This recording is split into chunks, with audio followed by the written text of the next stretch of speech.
Hi my dear burning aspirants, నేను మీ Nikhil, a competitive traveller from a YouTube channel. నేను almost ఎవరికి తెలియకపోయిండొచ్చు, కానీ ఇది ఎందుకంటే మన ఫస్ట్ వీడియో కాబట్టి ఎవరికి తెలియదు. సో మనం ఇప్పటి నుంచి ఒక తెలుసుకుందాం. లేట్ చేయకుండా మనము లోపలికి వెళ్ళిపోదాం. మన కాన్సెప్ట్ ఏంటంటే మన కాన్సెప్ట్ ఏంటంటే టైమ్ అండ్ వర్క్.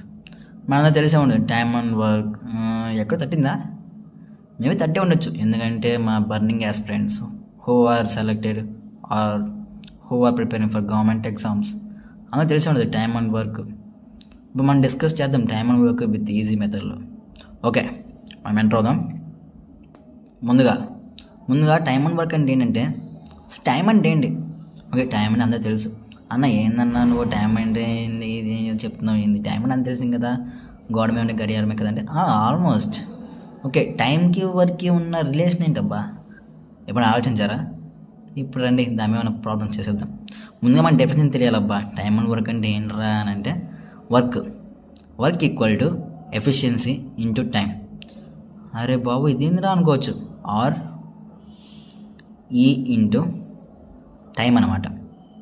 సింపుల్గా చెప్పుకోవాలంటే మన పెద్ద వర్క్ అంటే ఈ ఎఫిషియన్సీ ఇంటూ టైం వద్దు, కానీ జస్ట్ స్మాల్గా చెప్పుకోవాలంటే ఈ ఇంటూ టైం అనమాట. ఇక్కడ మనం ఈ చాప్టర్లో మనము ఫార్ములాస్ చెప్పుకోవట్లేదు, కానీ మనం కాన్సెప్ట్ పెట్టి చేసేద్దాం. ఏంటంటే ఇక్కడ ఫార్ములా అంటే చాలా ఉంటాయి మై డియర్ బర్నింగ్ యాస్పిరెంట్స్. నేను చెప్పేది ఏంటంటే, ఇప్పుడు ఫార్ములాస్ 20-30 ఉంటాయి. అదే కానీ కాన్సెప్ట్ కానీ అర్థమైంది ఇంకో కాన్సెప్ట్ కానీ తెలిస్తే, అదే క్వశ్చన్ నువ్వు చదివినప్పుడు గవర్నమెంట్ జాబ్ ఎగ్జామ్స్లో వచ్చినప్పుడు నువ్వు ఈజీగా ఆ కాన్సెప్ట్